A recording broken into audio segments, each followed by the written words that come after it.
My name is Anna Hawkins. I'm from Manly, and I've been in Iowa for 6 years. I know that you don't have any power over Congress, but there is a crisis going on with our lobbyist system and our corporations, kind of scratching Congress's back and, oh, I'm going to, whatever. But what are you able to do, or what is within your realm to be able to get more of Congress's interests aligned with American interests versus corporations? Brilliant. Thank you for that question. So I'll say a couple of things. First of all, the real people who make the laws are not the people in Congress. They're the people in the three-letter government agencies in Washington, D.C. I mean this literally. Okay, and sure, the media is going to report this afterwards, and that's fine. I mean this quite literally. I believe that most, that is to say over 50% of the federal regulations today that have the force of law are unconstitutional. And we will rescind them on day one because they failed the test of West Virginia versus EPA, probably the most important Supreme Court case of our decade. Last year it came out that said that if certain regulations of the EPA applying to the coal industry were unconstitutional, that's what the case said, because Congress never gave the EPA that power. Well, if that actually fails the test of the Constitution, then literally most regulations, from the FDA to the EPA to the FTC to the SEC to the CDC on down, are actually also unconstitutional. That gives me, as the president, the power on day one to say we're day one rescinding those federal regulations. Take a pen, they're done across the board. And furthermore, that we are reducing the size of the federal employee headcount by over 75%. That's actually a big part of then how we address corruption in D.C. Because those people are the ones shadow writing the laws, the budgets, and then they hand it over to Congress. These people are just puppets, right? They don't read it. I'm not kidding you. I know most of them. They just shepherd it on through. They do what they're told to do, play their part on television, and hope to get a slot on cable news that night. Like, that's really the way it works in Washington, D.C. So once you have actually laid off the 75% of the people in the administrative state, that's really what helps us restore integrity in Congress. I do favor term limits for Congress, 3 terms for congressmen, 2 terms for senators. That's easy. That will require a constitutional amendment. So I'm honest with you guys. Constitutional amendment takes a long time to get through. I'm not going to promise you that I will get that done. I can't. Anybody who does, it's a false promise, because that requires a lot of different thresholds. What I can promise, though, is that there's one executive branch. If I'm your next president, I'm the leader of that executive branch. And the people who report into me, they will have the ability to be fired. 75% of them will be. The regulations that they promulgated that are unconstitutional, without asking Congress for permission, I will rescind them. And we'll have actual meritocracy rather than protection rackets for how we run those 3-letter agencies, which is where most of the source of the problem is in the first place. Now, there's a dark underbelly to the whole topic that was part of your question, and I want to address it. I'm not a party man, actually. I'm using the Republican Party as a vehicle for advancing an America First agenda. The point I'm about to make was actually a left-wing point in pre-2010. And I don't care. I believed it then, I believe it now. We have a corrosive influence of mega money in politics. It's just a problem with our entire system. I don't think that somebody who has served in the government should be able to lobby the government for 10 years until after they've left. I just think there's no reason for it. It should not be a profitable enterprise. Public service should be about service, and then find honest work back in the private sector. I'm dead set against the use of super PACs. And unfortunately, even this year for the Republican Party, it's a super PAC primary. End up having a bunch of super PAC puppets. I'm a patriot who speaks the truth. If somebody wants to make a deal, if I'm the nominee, as I hope and expect to be, I'll face off with probably not Joe Biden. I don't think they're going to let him run against me, but whichever other puppet they trot along, I will make a deal with them and say, listen up. You disavow super PAC money. You don't show up at their event, say you don't want it. I'll do the same thing.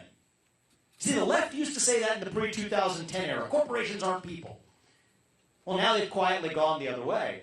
But I think we have to set a better example. I'll make that deal with everybody in the Republican primary field right now. Disavow super PACs. There's maximums for what you can give to a campaign. $3,300 a piece to a campaign. And that's a lot of money for a lot of people, but it's not enough to buy off the politician class. Fine, that's the system we've got to have. It's an open offer. If everybody else on that debate stage next time accepts that offer, I will too. But we're going to have to lead by example. Until then, I have to compete, and we're going to do it that way. But there is a corrosive influence and a corrupting influence of money in politics. That's what the ESG movement's about. Anybody here heard of ESG? Does that term mean anything to some of you? So that's what you see in corporate America happening today. Right? When these corporations say, oh, you have to adopt these Paris Climate Accords in your corporate boardrooms, or these racial diversity quota systems in who you hire into the executive ranks of a company. What are they saying? They're saying, we don't trust the people to do that through the democratic process. No, we, the elites, have to use your money. And here's a dirty little secret. Most of your retirement accounts are being used right now to vote for policies in corporate America's boardrooms, from racial equity audits at Apple to Scope 3 emissions caps at Chevron, that you didn't know your own retirement accounts are actually being used to vote for. That's the same problem. It's an influence of money on politics, because they're saying that forget the political process, that's not where the laws are being made. They're effectively being made in corporate America's boardrooms, using your money to do it without your knowledge. Now, I'm allergic to politics. I tried to solve that problem, and we made some progress through the private sector. The last company that I founded is a company called Strive. I believe in solving problems as an entrepreneur. Strive competes with BlackRock and State Street and Vanguard by offering index funds that say, no, we're not going to vote for those policies. We're just going to vote for products and services for profit as being the focus of companies. And that's been a success. And I'm glad I can make a small dent through the private sector that way. But these are symptoms of a deeper cancer in our country. And my reason for doing what I'm doing is not because I relish being the next U.S. president. Apoorv and I were talking about this the other night, right? I started at not 0%, but 0.0% in March, right? And then we had a gut instinct that we weren't going to get in this for the sake of going through the motions. We had a gut instinct that this was our purpose, that we're each put here for a reason. God doesn't tell us what his plan is, but he works through us. I think at this point now I'm pointing at second place in many of the national polls. We're very serious. We're getting a head start on picking the people who are going to be part of not just a cabinet, but the people who are going to help us even in the unspoken roles. I do not relish occupying the Oval Office for 8 years. Just be very honest with you. It'd probably be nice, right? And that's the sound going off in my head when I think about what those years are going to be like in the Oval Office. That's like the Situation Room is calling, right? So that's what it feels like to me.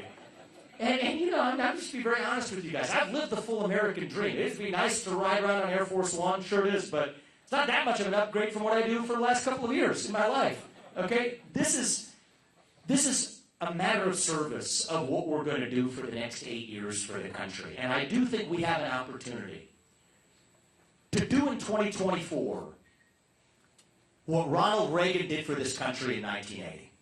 This cannot be a 50.1 election. We're skating on thin ice. This cannot be an election where MSNBC and CNN trot out the winner the Monday after the election. No. I don't think we have it in us as a country. I mean, I think that this could be bad if that's where we are.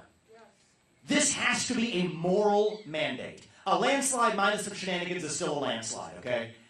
And I think that I'm the only candidate in this race that can deliver that landslide margin. Bringing along, yes, young people into our movement, young and old, black and white, man and woman, doesn't matter. Look at the way we're running this campaign. We're going to the south side of Chicago, to Kensington in the middle of the inner city of Philadelphia. I don't call Zelensky, but I do talk to people in Maui who have been affected by fires that could have been preventable if the government actually did its job instead of standing for indigenous water rights. This is what it means to put America first. It means putting all Americans first. No state left behind, no city left behind, no American left behind. A multi-ethnic, working-class coalition to a landslide victory. That's our opportunity. I'm going to ask for your help in delivering it.